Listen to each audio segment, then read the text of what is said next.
సుశీలపై ఆశ్రమం వాళ్ళు చేస్తున్న కుట్రను సుశీల తెలుసుకోగలిగిందా? సప్తపది సీరియల్ జూన్ 23వ ఎపిసోడ్లో ఏం జరిగిందో ఈ వీడియోలో చూద్దాం. శోభకి భవానీ ఫోన్ చేస్తుంది. ఇంట్లో ఏం జరుగుతున్నాయో చెప్పు అని అడుగుతుంది. ఇక్కడంతా బాగానే ఉందని శోభ అంటే, ఆ లహరిని టార్చర్ పెడుతున్నాడని ఆ ఇంద్రని ఇంట్లో పెట్టుకున్నావంట.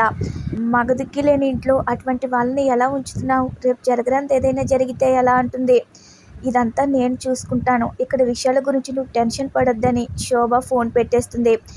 అప్పుడే మయూక వచ్చి నేనే చెప్పాను అనడంతో మన ఇంటి విషయాలు బయటికి ఎందుకు చెప్పావు అంటుంది శోభ. మరి పద్దమ్మ పరాయి మనిషి ఏమి కాదు కదా, అందుకే చెప్పాను అంటుంది మయూక. ఆయన ఇంటి వాళ్ళైనా బయట వాళ్ళైనా సరే ఎవరికి ఎంత చెప్పాలో పరిమితులు ఉంటాయిగా, అవన్నీ ఆలోచించాలిగా అని శోభ అంటుంది. నువ్వు మాకు ఇష్టం కాబట్టి నువ్వే నిర్ణయాలు తీసుకున్నా పర్వాలేదు, కానీ కొన్ని ఇష్టాలు మాత్రం మాకు నచ్చినట్టే మేము ఉంటామని మయూక చెప్తుంది. నువ్వు మా మాటలు పట్టించుకోవడం లేదు కాబట్టే పెద్దమ్మకి చెప్పాల్సి వచ్చింది, పెద్దమ్మ సాయం కోరాల్సి వచ్చిందని మయూక అంటుంది. మీ వయసుకి ఆవేశం ఎక్కువ, నా వయసుకుండే అనుభవం మీకు లేదుగా, ఇదంతా అర్థం చేసుకోవాలి కదా అని శోభ అంటూ ఉంటే, ఇంటి విషయాలు బయటికి తీసి ఇలా పరువు తీయొద్దు అంటుంది శోభ. ఇక మరో సీన్లో ఇంద్ర దగ్గరికి పుల్లయ్య వచ్చి ఈ దెబ్బలు ఏంటి అంటాడు. ఒంటి నిండా ఎవరు కొట్టారు అంటే, నైట్ యాక్సిడెంట్ అయిందని ఇంద్ర అంటే, ఇది యాక్సిడెంట్ల లేవే, ఎవరో గట్టిగా కొట్టినట్టున్నాయని పుల్లయ్య అంటాడు. నువ్వు నీ పార్ట్నరు చేసిన పనికే ఇలాగయ్యానని ఇంద్ర అంటూ ఉంటే, ఆ దొంగవు నువ్వేనా, నువ్వని హింట్ ఇచ్చినా కొట్టేవాడిని కాదు కదా అని పుల్లయ్య అంటాడు. ఇక పుల్లయ్య అక్కడి నుంచి వెళ్ళిపోతాడు.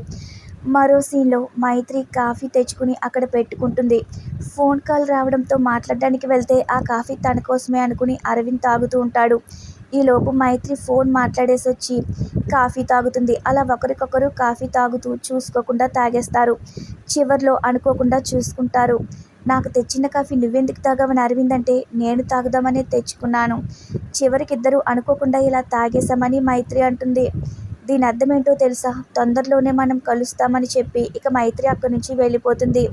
మరో సీన్లో సుశీల విషయంలో జరుగుతున్న కుట్ర గురించి సుశీల మొత్తం తెలుసుకుంటుంది. సుశీల ముందు డబ్బులు పంచుకోవడం గురించి, ఆర్గన్స్ అమ్మడం గురించి వాళ్ళు మాట్లాడుకుంటూ ఉంటే, ఆశ్రమం వాళ్ళు డీల్ కుదుర్చుకుంటున్న వాళ్ళతో మాట్లాడిన మాటలన్నీ విని సుశీల షాక్కి గురవుతుంది. ఎలా తప్పించుకోవాలో అర్థం కాక భయపడుతుంది. మరోవైపు ఈశ్వర్ప్రసాద్ ఫోటో దగ్గరికి ఇంద్ర వెళ్ళి గతంలో జరిగిన సంఘటన అవమానాలు తలుచుకుని ఆ ఫోటో కింద పడేస్తాడు. ఇంట్లో అందరూ వచ్చి ఆ ఫోటో చూసి షాక్ అవుతారు. ఎవరిలా కింద పడేశారని శోభ అడిగితే, గాలికి పడిందేమో అంటుంది మైత్రి. ఇంట్లో ఫోటో పగలడం అశుభంగా అనిపిస్తుందని అంజలి అంటూ ఉంటే, ఏదో కీడు జరగబోతుంది అందుకే ఇలా జరిగిందని పుల్లయ్య అంటాడు. ఇక అందరూ టెన్షన్ పడుతూ ఉంటారు. మరోవైపు సుశీల తప్పించుకోవాలని ప్రయత్నిస్తూ ఏం చేయాలో అర్థం కాక ఒక పక్కన దాక్కుని ఉంటుంది. రేపటి ఎపిసోడ్లో సుశీలని అరవింద్ ఏ విధంగా కాపాడాడు, అసలు ముందు ముందు ఎపిసోడ్లో ఏం జరుగుతుందో తెలుసుకోవాలంటే మన ఛానల్ని సబ్స్క్రైబ్ చేసుకోవడం మర్చిపోవద్దు. Thanks for watching our video.